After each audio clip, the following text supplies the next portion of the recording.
শুভ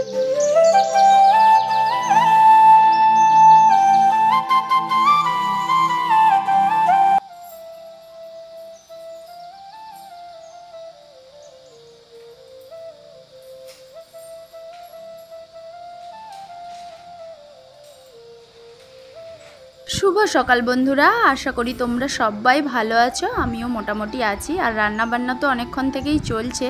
আর এক্ষুনি দরজাটা খুলে দিলাম। ঘুমটা যেন চোখে এখনও কাটেনি, দেখতেই পেলে চোখ দোলছিলাম।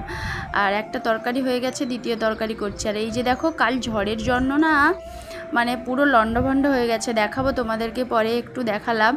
আর তো চলো রান্নাবান্নাটা সেরে নিই। আর ওদিকে দেখো রান্নাবান্না করছি, আর এদিকে দাঁতটা মাজবো বলে কলগেট নিয়ে নিলাম। কারণ এইরকমভাবেই আমাকে সকালটা সামলাতে হয়, কিছু তো করার নেই। যেখানে যেমন সেখানে তেমন। আর দেখো কাল বৃষ্টি হয়েছিল বলছিলাম, এই কারণে ছাতাটা বার করছিলাম, তো ওটা ঢুকিয়ে দিলাম। আর এদিকে দেখো রান্নাবান্না পুরো কমপ্লিট হয়ে গেছে। বিন কলাই আলুর তরকারি, কাঁচা টমেটো বড়ি দিয়ে তরকারি, আর মাছের টক। আর এই মাছগুলো কালকে নিয়ে এসেছিলাম, কি পুরোটা তো খেতে পারিনি, তো দেখো ভেজে আবার রেখে দেবো, সন্ধ্যাতে রান্না করব, তার জন্য এগুলো একটু ভেজে নিচ্ছি। আর আজকেরও ওই মাছ দিয়ে টক করেছি আম দিয়ে।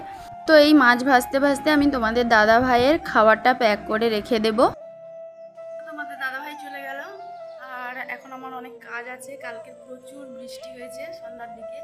বৃষ্টি তেমন নয়, ঝড় প্রচুর হয়েছে। আর দেখো ঝড়ে ওই যে আমার যে মানি প্ল্যান্ট গাছটা জানালার উপরে রেখেছিলাম, এই যে দেখো এই যে পড়ে গেছে। তো এগুলো তুলবো, সামনে ঝাঁট দেবো। চলো এবার কাজ শুরু করি। রান্না বান্নাটা হয়েছে মাত্র, আর তো সমস্ত কাজ বাকি আছে। তো চলো, আর সারাদিন সঙ্গে থেকো। চলো, আশা করি ব্লগটা ভালো লাগবে।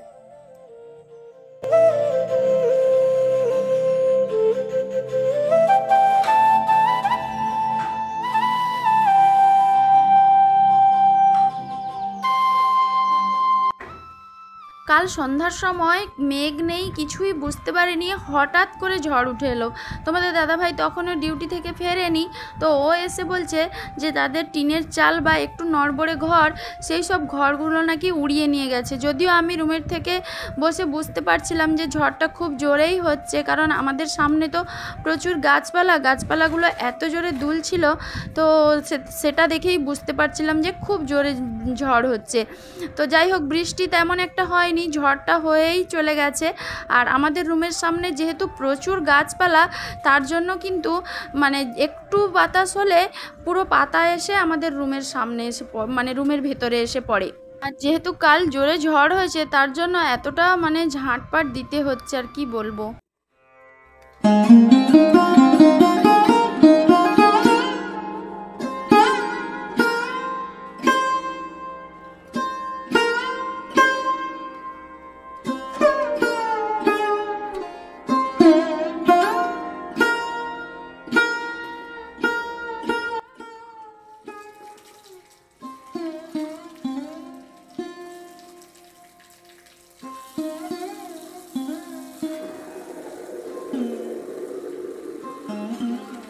আর এই যে দেখো, আমি যে মানি প্ল্যান্টের গাছটা কেটে বোতলে মানে ছোট জল খাওয়ার বোতলে লাগিয়েছিলাম, সেটাই কিন্তু এই জানালার পাশে মানে যেখানে রান্না করি ওই পাশে রেখে দিয়েছিলাম। আর ওইখানে ঝড়ের এত তাণ্ডব যে উড়িয়ে একদম বাইরে ফেলেছিল। সেটাকে আজকে তুলে দেখো সুন্দর করে ধুয়ে নিয়েছি, নিয়ে জল ভরে রেখে দিচ্ছি, আবার জায়গা মতো রেখে দেব। তো তার আগে আমি এই বাইরের দিকটা ঝাঁটপাট দেব, পরিষ্কার করব। তো না হলে প্রচুর পাতা জমে আছে, দেখতেই পাবে তোমরা। রুমের সামনে কত বড় বড় গাছ তোমরা দেখেছো? মানে কোনো গাছটা এখানে নেই এমন নয়, কলা গাছ, আম গাছ, জাম গাছ, সব গাছই আছে।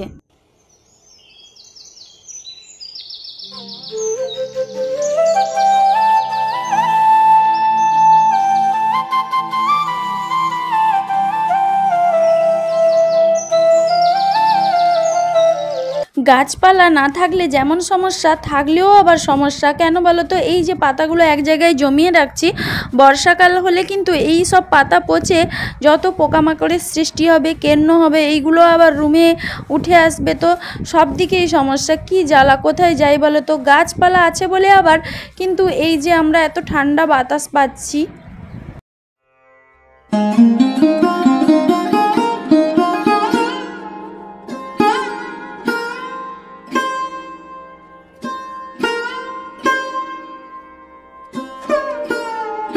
আর ঝড়ের মধ্যে দেখো এই জিনিসগুলো আমার প্রাপ্তি হয়েছে, এই যে জামরুল আর আম। তবে আমি কুড়োইনি, যাদের গাছ তারা এসে আমাকে এইগুলো দিয়ে গেছে। আর একটা কাঁঠালও দিয়েছে আগে, তোমাদেরকে বলা হয়নি।